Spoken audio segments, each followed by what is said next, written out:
Hi, welcome to number 13. I probably don't have to tell you this, but it looks like a hot disaster.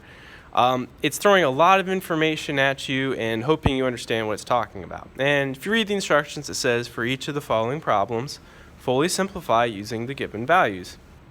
So what it's saying is find b minus 2a given all of this stuff. Just keep in mind, you don't need all of this stuff for each problem. This is just kind of like, hey, these things are true. And then, what is b minus 2a? So what is b? You start by looking at b, and it's 3 plus 2i. So it's 3 plus 2i. That's b. And then it says minus 2 times a. So you have to see, what is a? A is negative 2 plus 5i. And that's what it wants you to do. Plug in for b, plug in for a, and then simplify. For this problem, you would distribute this negative 2 to get a positive 4 minus 10i. This thing can stay the same. And then you would combine like terms. So like I have a 3 and a 4 to make 7. I have a 2i minus a 10i, which is a negative 8i. And that would be the answer for that first one. If I start running out of space, I'll probably just start using a scratch piece of paper I have on hand. I suggest doing the same for you. If at any point you want to pause and try a problem, you're welcome to do so. These are all pretty different though. So here we go with number 2, or part 2, 3 times c, and you have to look to see what c is, 4 plus I, times b, which is 3 plus 2i. So this is multiplication, all of its multiplication. First thing I'll do is distribute this 3.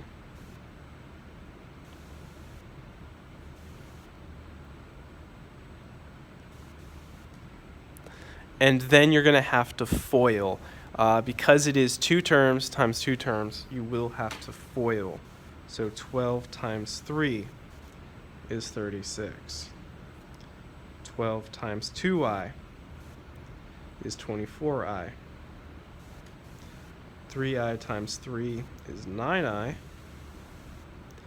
And 3i times 2i is 6i squared. Remember the I squared there. Let's zoom in. Like so. Before I go on to the next line, I want to remind you that you can do something with I squared. I squared is a number. It's equal to negative 1. What we did in class was we said anytime you have an I squared, you can just switch the sign in front, which means this is actually going to be a minus 6. Anytime you have an I squared, just switch it from positive to negative or negative to positive. And now you can just scribble this out and act like it never existed. And combine like terms. So we have 36 minus 6, which is 30. And then 24i plus 9i is 33i. And that's the answer. So multiplying. This next one, negative 2f. So you would start with negative 2 times f, which is negative 1 plus 3i, over 3 times c, 4 plus I, which if I distribute the 2 on top would be a positive 2, minus 6i,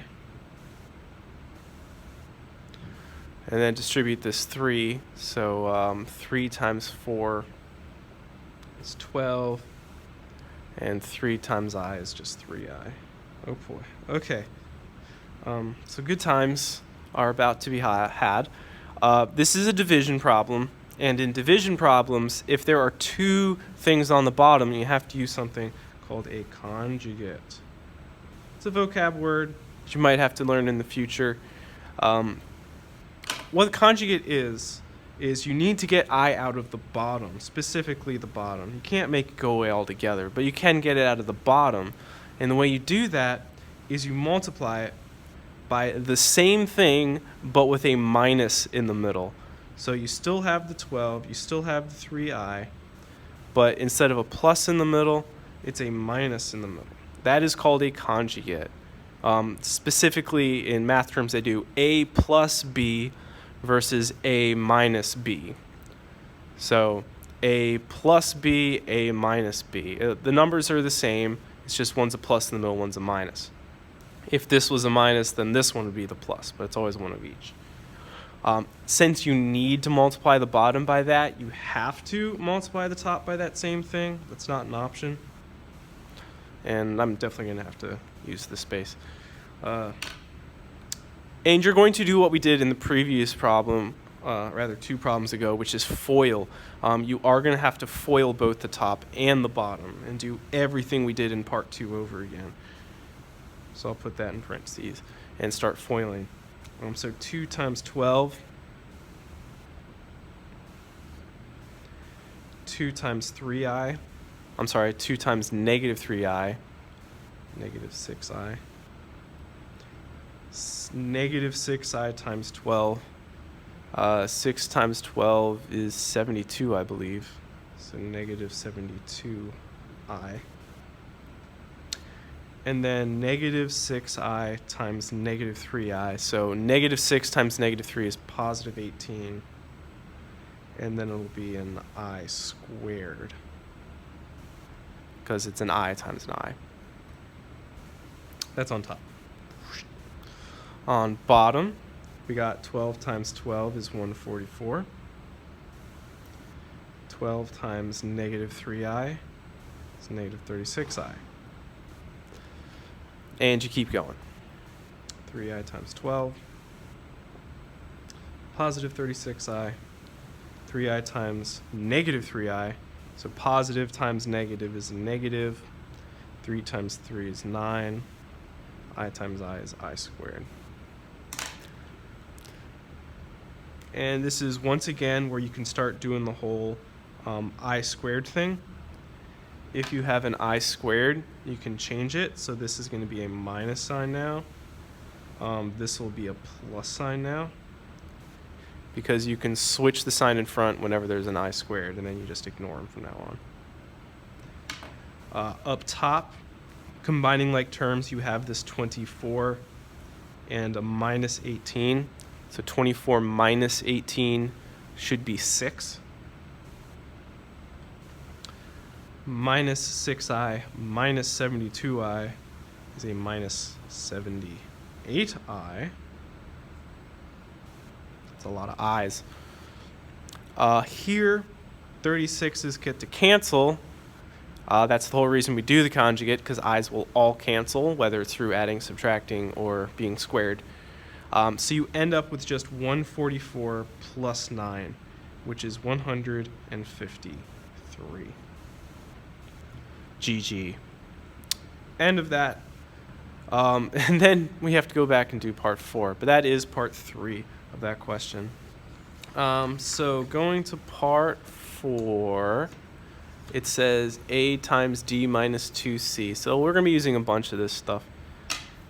A is negative 2 plus 5i, and it is being multiplied. I'm just going to use these types of brackets because it's going to be a lot easier for my eyes. D is negative 3i minus 2 times c, which is 4 plus I. So it's going to look something like that. I didn't put this one in parentheses just because it was only one term. I could put it in parentheses, but the parentheses don't do anything, so there you go. Good old PEMDAS says to do, I don't know when that happened. This is definitely supposed to go on the highlighter. Okay, PEMDAS, parentheses first, and then we're going to go ahead and go to these parentheses first. And since you can't actually add these parentheses. There's no exponents. You go to multiplying. So the first thing you're going to do is distribute this -2. So you get, keep the -3i. -2 times 4 is -8, minus 2i, and bring down this stuff. So distributed the -2. These two things are like terms, so I'll combine them. -8 minus 5i. I'm only putting the I second because that's just what's normally done. I won't go into the long story of it because that's not the purpose of the video. Now you have a 2 thing times a 2 thing, so you are going to FOIL. So -2 times -8 is positive 16. -2 times -5i is positive 10i. 5 times 8 is -40. 5i times -5i is -25i squared. But guess what? I squared. Scribble that out and make it a plus. Combine like terms. Combine like terms. That'll be 30, 41. Combine like terms. Minus 30i. Yay. Wasn't that fun? Okay. Lastly, is this number 14, what is I to the 39th power? This is the thing where you take 39 and you divide it by 4. And it's always 4, always 4, always 4, always, you guessed it, 4. Always divide it by 4. Why 4? Because there's 4 answers that are possible. Your answer will always be one of the following. 1, I, -1, -i. It's always one of those. This is I to the 0 power, I to the 1st power, I to the 2nd power, and I to the 3rd power. Any exponent can be reduced to 0, 1, 2, or 3. When you divide it by 4, you're going to get a remainder, and there will either be no remainder, there'll be 1 remainder, 2 remainder, or 3 remainder. You can't have 4 remainder because you're dividing it by 4. If everything is left over, then nothing is left over. I don't know if that makes sense. Made sense to me. Anyways, 39, boop, boop, boop, divided by, wait for it, 4. And you get this number, 9.75. Now, the 9 is completely irrelevant. You only need the decimal. And the way I think about this is quarters. If you were talking about money, how many quarters would you need? Like, you don't have to worry about dollars because you got dollar bills, but you would need 3 quarters. And since you need 3 quarters, that means the new exponent is 3. And as I showed over here, I to the 3rd is -i. So your final answer is -i to this problem. If it ended in 0.25, that would be 1 quarter. And if it was 1 quarter, then it would be I to the 1st, which is I. If you had like 0.5, 0.5 is the same thing as 50 cents, which is 2 quarters. So you would go I2, which is -1. So you do have to memorize these, just to let you know. So memorize. I'm going to write that. Memorize. Because you need to memorize it. Boom. Okay, that is it for imaginary numbers. I guess we'll say this last thing. If you get something like 52 divided by 4, if there is no decimal, that's what it looks like when it's 0. If there's no decimals, you need no quarters. So you will give them no quarter. 0, which your answer would be 1. Okay, that said, I'll finally be done with it. One more video of the back of this page, which goes relatively quickly. So I'll see you then.